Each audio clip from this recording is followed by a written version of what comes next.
Okay, let's dive right into this explainer. Today, we're zeroing in on a critical, yet honestly often ignored piece of the network engineering puzzle. We're looking at part 5 of the 10-part tutorial titled IPv4 and IPv6 Transition Technologies, Architecture, Security, and Firewall Designs. This specific deep dive is brought to us by Virtualization Options LLC. They're a Colorado-based technology research, education, and advisory organization. Now, this is specifically tailored for you infrastructure and security architects out there who already know your way around IPv4, but are currently in the trenches managing your organization's migration to IPv6. This tutorial tackles a really urgent issue, the massive security blind spots that coexistence technologies introduce. Because as architects, you know that transitioning isn't just flipping a switch, right? You're dealing with messy environments where both protocols absolutely have to live side by side for a while. So what we're going over today provides a highly pragmatic, actionable framework to secure that transition. We want to make sure that while you're building the network of the future, you aren't accidentally leaving the back door wide open to modern threats. Here's our roadmap for today. We're hitting 5 key areas: the transition imperative, dual-stack blind spots, tunnels and covert channels, IPv6 firewall design, and we'll wrap it up with the action plan. Starting off with Section 1, the transition imperative. To kick things off, we really need to face the reality of our current network landscape. 2011. That's a pretty interesting year, isn't it?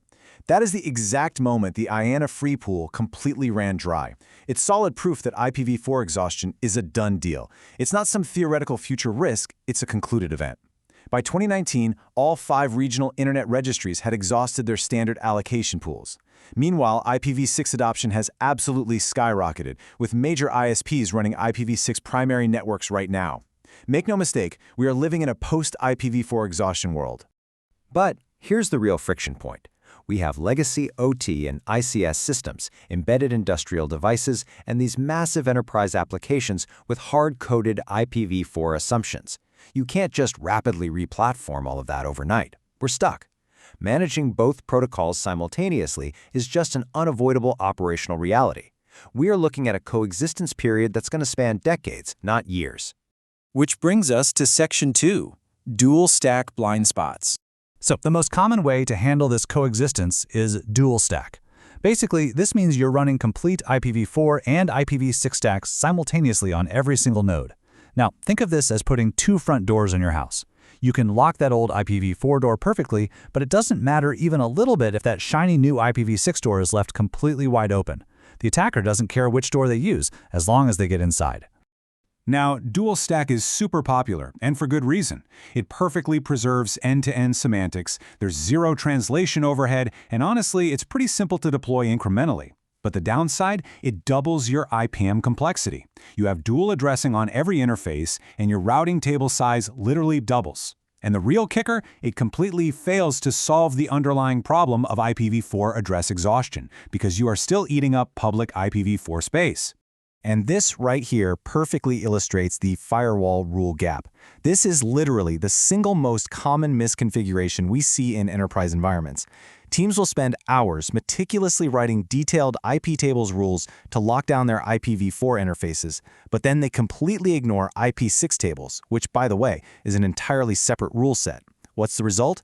A flawlessly secure IPv4 path and a totally wide-open IP6 path running on the exact same machine.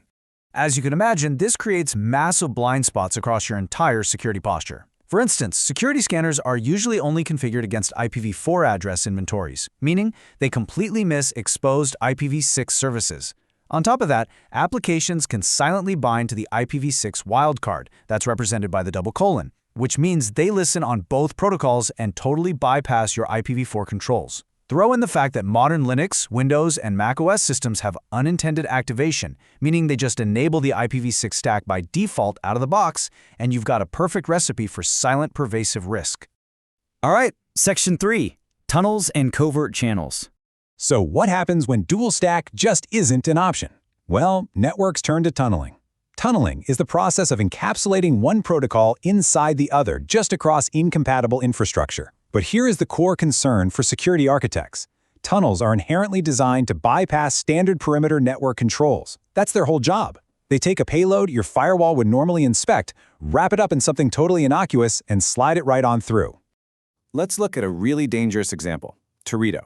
The crucial thing to understand here is that Teredo acts as a covert inbound channel. It punches straight through your NAT using UDP port 3544. So, a host sitting behind NAT that you think is perfectly isolated, suddenly it's completely reachable from the global internet. And worse, the Teredo relay acts as a structural man in the middle, giving the relay operators literal plain text visibility into all the traffic passing between your client and native IPv6 hosts. Yikes. Moving on to Section 4, ICMP-v6 Firewall Design. This brings us to a major technical turning point. If you take nothing else away today, hear this. Your legacy IPv4 firewall assumptions, they will completely break down here. In IPv4, ICMP was basically just a diagnostic tool, right?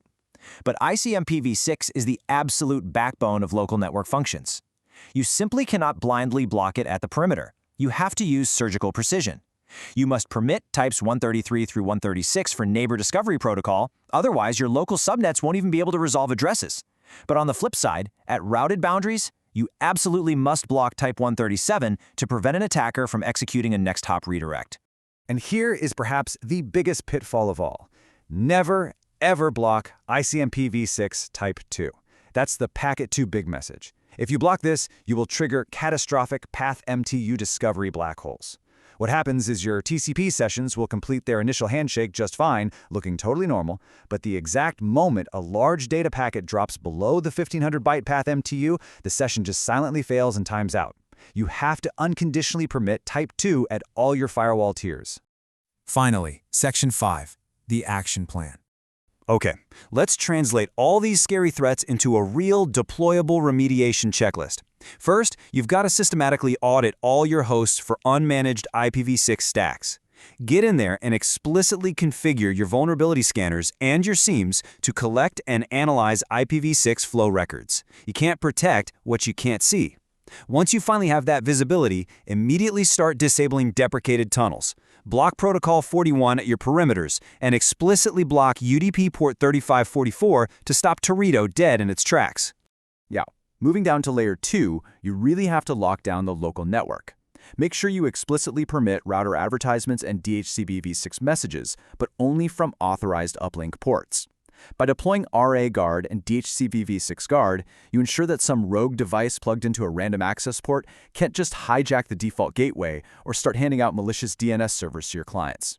These are foundational, absolute must-have controls for all your access switches.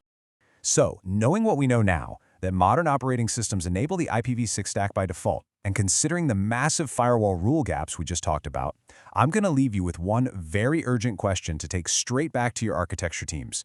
Is your network silently running an exposed IPv6 stack right now? Honestly, the odds are extremely high that it is. Thank you so much for joining me on this explainer today. I highly encourage you to dig into the rest of the Virtualization Options LLC tutorial to make sure your network migration is as completely secure as it is robust.